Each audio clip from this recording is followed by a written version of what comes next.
한 사람의 야망이 두 나라의 운명을 송두리째 바꿔놓았습니다. 일본은 전국시대의 혼란이 끝나자 새로운 권력의 중심에 한 남자가 떠올랐습니다. 그의 이름은 도요토미 히데요시. 그러나 그는 일본 통일만으로는 만족하지 않았습니다. 수십만의 전사들이 새로운 전쟁터를 갈망하자 히데요시는 그들의 시선을 바다 건너 조선으로 돌렸습니다. 이렇게 동아시아를 뒤흔든 전쟁, 임진왜란의 이야기가 지금 시작됩니다. 히데요시의 권력은 겉보기엔 견고했습니다. 1582년 오다 노부나가가 죽은 뒤 그는 권력의 공백을 빠르게 채웠습니다. 1585년 시코쿠 정복과 1587년 규슈 함락을 통해 일본 열도의 패권을 손에 쥐었죠. 그러나 그에게 일본 통일은 끝이 아니라 시작이었습니다. 그는 자신의 세력이 일본 열도의 경계를 넘어 아시아로 뻗어나가야 한다고 믿었습니다. 정치적 계산도 작용했습니다. 다이묘들은 겉으로는 충성을 맹세했지만 속으로는 각자의 영토와 특권을 지키고자 했습니다. 히데요시는 이들의 야심을 제어하기 위해 더 큰 목표가 필요하다는 것을 알았죠. 전리품과 새로운 영토, 그것만이 다이묘들의 충성심을 묶어둘 수 있었습니다. 1580년대 말 히데요시는 본격적으로 해외 침략 계획을 세우기 시작했습니다. 첫 번째 목표는 조선이었고 최종 목적지는 중국 명나라였습니다. 그는 일본이 아시아 전체를 지배하는 제국으로 거듭나야 한다고 믿었습니다. 스시마 섬의 소시족은 조선과 일본 사이의 외교 창구 역할을 맡았습니다. 히데요시는 이들에게 조선 조정에 자신의 의사를 전달하라고 명령했죠. 하지만 소요시시게는 공격적인 원문을 완화해 일본으로의 사절단 파견을 요청하는 형태로 조정했습니다. 그러나 치명적인 실수가 이어졌습니다. 그는 신중한 외교관 대신 거칠고 무례한 유타니 야스히로를 파견했습니다. 야스히로는 조선 조정의 접대에 불만을 표하며 창의 길이를 비교해 일본의 우월함을 자랑했고 심지어 조선의 문화를 조롱했습니다. 너희 나라는 오래 버티지 못할 것이다 라는 그의 발언은 외교적 모욕이 되었죠. 조선 조정은 당연히 일본의 제안을 거부했습니다. 격분한 히데요시는 야스히로와 그의 가족을 처형하라고 명령했고 소요시시게 또한 스시마 다이묘의 지위를 박탈당했습니다. 이 사건 이후 양국의 외교 관계는 완전히 단절되었습니다. 1590년 조선 사절단이 교토를 방문했지만 일본의 전쟁 준비 실태를 제대로 파악하지 못했습니다. 조선 조정 내부는 당파 싸움으로 마비되어 있었죠. 서인 세력은 일본의 침략 가능성을 경고했지만 동인 세력은 이를 과장된 위협으로 치부했습니다. 그 사이 일본은 거대한 전쟁 기계를 가동했습니다. 1591년 여름 히데요시는 규슈에 본부를 설치하고 전 병력을 집결시켰습니다.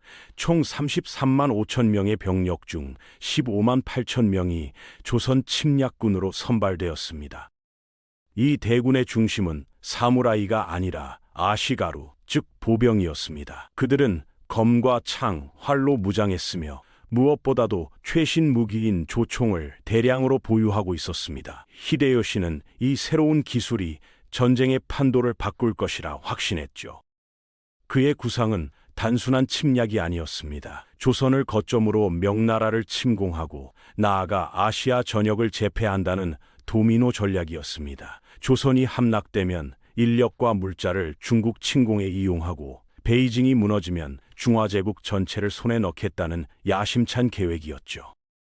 침략군은 700여 척의 배로 수송될 예정이었습니다. 하지만 대부분의 선박은 상선이나 어선을 군용으로 개조한 것이었습니다. 일본군은 육상전에서는 무적이었지만 해상전에서는 취약했습니다.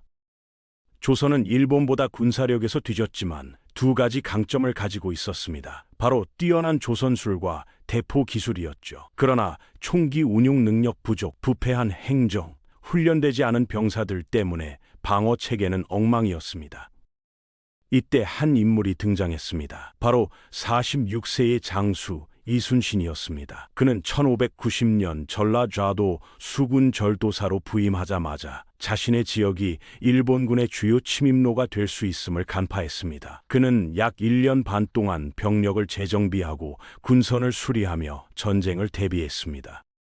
1592년 5월 드디어 첫 침략군이 출항했습니다. 고니시 유키나가 휘하의 1만 8,700명이 부산을 향했고 소 요시토시의 병력도 함께했습니다. 놀랍게도 수송선단을 호위할 전함조차 없었습니다.